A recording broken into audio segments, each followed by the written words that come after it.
फरमाया या अय्युहल्लज़ीना आमनू तूबू इलल्लाहि तौबतन नसूहा।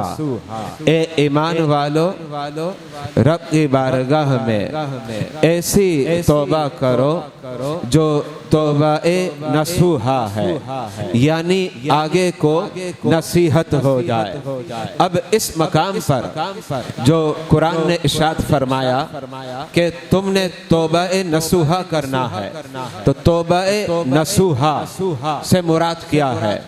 ये मसला सहाबा किराम की बारगाह से हल हो जाता है और सहाबा किराम का हम पर ये एहसान अज़ीम है। अब बारगाह रिसालत में सवाल करते हैं जिनमें हज़रत सैयदना मुआज़ इब्न जबल का नाम है। आप अर्ज करते हैं या रसूल अल्लाह मत तौबतुन नसूह, ये जो कुरान कहता है और मुसलमानों को इरशाद फरमाता है कि रब की बारगाह में तौबा-ए नसूहा करो, तो इस तौबा-ए नसूहा से मुराद क्या है? मेरे आका अलैहिस्सलातु वस्सलाम ने इरशाद फरमाया यंदिमल अब्दु अला ज़म्बिल्लज़ी असाबा, जो गुनाह और खता की थी उस पर वो पशेमान हो जाए।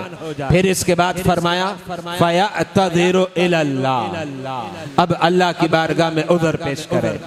फिर फरमाया सुम्मा ला यऊदु इलैहि कमा ला यऊदु लबनु इला दरई, फरमाया जब थन से दूध को निकाल दिया जाए, क्या वो दूध फिर थन में लौटता है? फरमाया नहीं लौटता। इसी तरीके से जब बंदा रब की बारगाह में सच्ची तौबा करता है तो गुनाहों से ऐसा दूर हो जाए कि जैसे दूध थन में वापस नहीं लौटता, इसी तरीके से वो बंदा अब दूसरी मर्तबा गुनाह के करीब भी नहीं जाता। अब ये कितनी बातें हो गई? तीन बातें। अगर ये तीन बातें जमा और इकट्ठा हो जाए तो बकौल मुस्तफा अलैहिस्सलातु वस्सलाम के उसका नाम है तौबा-ए नसूहा। नबवी अलैहिर्रहमा बड़े अजीम मुहद्दिस है, वो इस हदीस पर कलाम करते हैं और कलाम करने के बाद इरशाद फरमाते हैं कि तीन बातें इस हदीस से समझ में आ गई और हकीकत ये है इसी का नाम सच्ची तौबा है। इसलिए कि हमने जो तौबा का गालिबन तसव्वुर समझ लिया वो क्या है? हाथों को उठाते हैं और कानों को पकड़ लेते हैं, कहते हैं मेरी तौबा। ये अगरचे बज़ाहिर तौबा का एक अंदाज होगा, लेकिन ये बात ज़हन में रखिएगा, सच्ची तौबा वो है जो बारगाह रिसालत से हमें सीखने को मिले। अल्लामा नबवी इरशाद फरमाते हैं यहाँ से बात वाज़े हो गई, तीन चीजें अगर इकट्ठी हो जाए तो उसका नाम है सच्ची तौबा। पहली चीज क्या है?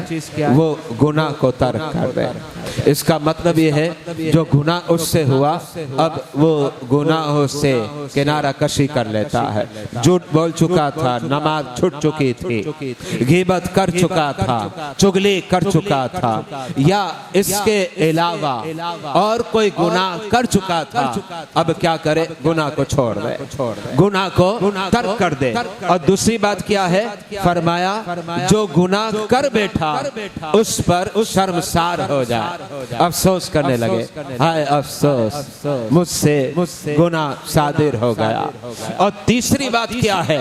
अल्लामा नबवी इस हदीस के तहत दर्ज फरमाते हैं रब की बारगाह में अब पुख्ता इरादा कर ले, मौला तेरा फजल शामिल हाल हो जाए तो फिर मैं तेरे फजल से अब आज के बाद कभी ये गुनाह नहीं करूंगा। अगर ये तीन बातें इकट्ठी और जमा हो जाए जिसका नाम तौबतुन नसूहा है और इसी को कहा जाता है सच्ची तौबा, इसका मतलब